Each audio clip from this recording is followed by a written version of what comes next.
Selamat berjumpa kembali di channel kami WhatsApp ID. Pada kesempatan kali ini kita akan melakukan reparasi kompresor dengan perawatan rutin, yaitu untuk tahap pembersihan, kemudian kita akan mengganti roda yang rusak, dan juga nanti kita akan mengganti sebuah konektor yang terputus karena bahannya mudah sekali putus. Bahannya adalah sebuah kuningan, dan juga nanti juga ada solenoid otomatisnya yang juga putus. Semuanya akan ada pada video kali ini. Nah, untuk kompresornya, kebetulan kompresor saya bermerek Matrix dengan kapasitas 1 HP dan memiliki spesifikasi oilless. Ini adalah alat-alat dan bahan yang saya beli di online shop. Teman-teman bisa membelinya dengan lumayan terjangkau di bawah 100.000. Untuk solenoid valve otomatisnya 70.000, rodanya adalah 80.000, dan napelnya adalah 56.000. Mungkin totalnya adalah 150.000. Nah, untuk tahap pertama, karena kita akan melakukan perawatan rutin, maka jangan lupa teman-teman untuk membuka baut pada bagian bawah untuk proses cleaning. Nah, sebenarnya proses cleaning ini harus dilakukan kurang lebih seminggu sekali. Lebih sering lebih baik, dan minimal mungkin seminggu sekali agar air yang tertinggal di dalamnya itu bisa keluar. Nah, untuk standar operasionalnya kompresor ini memang harus di drain anginnya setelah selesai penggunaan. Nah, ini sangat kotor sekali. Nah, apabila terakumulasi cukup banyak maka bisa menyebabkan korosi.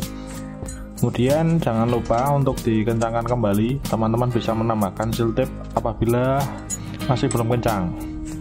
Nah, untuk tahap yang kedua, kita akan mengganti roda, karena rodanya ini karetnya gampang rusak bawaannya.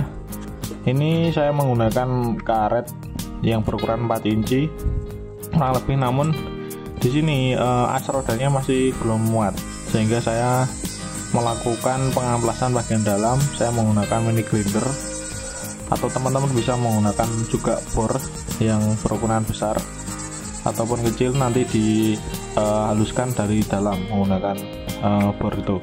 Kemudian pastikan as rodanya pas ya, bisa berputar rodanya. Ini seperti ini, bisa berputar agar nanti saat kita mendorongnya bisa mudah. Kemudian kita lakukan pengencangan, cukup simple. Rekan-rekan bisa melakukan penggantiannya sendiri di rumah, karena roda ini mungkin bawaannya memang karetnya tidak bertahan lama. Nah, ini seperti ini. Jadi sangat simpel dan sangat mudah. Kemudian pastikan rodanya lancar ya. Nah, tahap yang selanjutnya kita akan mengganti napel kuningan yang putus. Nah, ini seperti bahan keran air, jadi gampang putus juga. Di sini saya menggunakan jigsaw mata metal. Saya menggunakan untuk menggergaji bagian dalam, namun sangat tipis sekali saya gergaji agar ulir bagian dalam kompresornya tidak rusak. Nah, setelah kemudian dirasa cukup, saya menggunakan obeng main, kemudian saya pukul ke dalam. Nah, sudah cukup gampang untuk dilepas. Nah, ini saat dilepas seperti ini, masih dalam keadaan bagus, pastikan tidak rusak ya rumahnya. Kemudian sebelum saya ganti kuningan, saya mengganti solenoid check valve yang rusak. Ini bisa dilihat ada bagian napel juga yang terputus pada bagian yang silver, yang bagian atas itu saya ganti dengan bagian yang baru. Cukup simpel, tinggal melepas bagian penguncinya dengan menggunakan obeng, kemudian disatukan kembali. Nah, ini adalah napel kuningan yang saya beli. Memang semua kompresor memiliki ukurannya sendiri-sendiri, dan ini harus juga hati-hati teman-teman mau belinya agar tidak salah ukuran. Bisa diukur dulu menggunakan sangga sorong ataupun penggaris saat akan membeli, sehingga keterangannya akan cocok. Nah, yang pertama kita tambahkan seal tape yang mungkin cukup tebal agar nanti tidak bocor, dan tidak usah dikencangkan secara maksimum, sudah tidak bocor karena bahannya ini sangat sekali mudah patah. Lakukan pengencangan secara hati-hati, secukupnya, tidak usah terlalu kencang. Nanti kalau terlalu kencang diputar menggunakan kunci, maka harus akan terjadi putus kembali. Nah, ini saya simulasi pada bagian atas dari katup check valve-nya juga ditambahkan seal tape. secukupnya. Agar lebih kencang, bagian cek valve-nya bisa dipisahkan. Nah, seperti ini. Kemudian diputar secara hati-hati juga.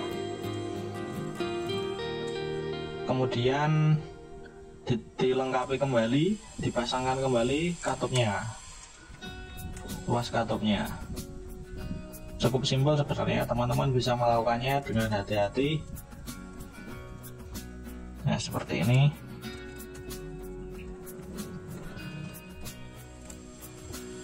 Kemudian ini adalah bagian yang menuju atau dari pompa, selang pompa.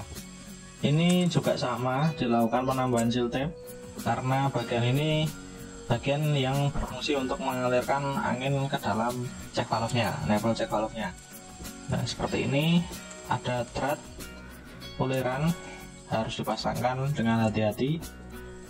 Kemudian dilakukan pengencangan.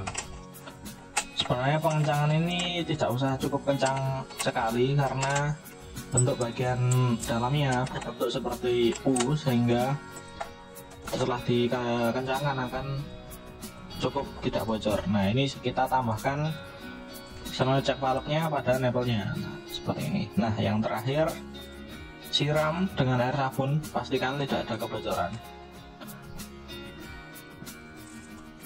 Nah, ini adalah kompresor. Perawatannya sudah cukup selesai. Mungkin itu saja yang dapat saya sampaikan. Jangan lupa dicek untuk kompresor otomatisnya bisa berhenti sendiri, memastikan fungsi otomatis dan valve-nya bekerja secara normal. Di sini kapasitas kompresor saya 6 bar.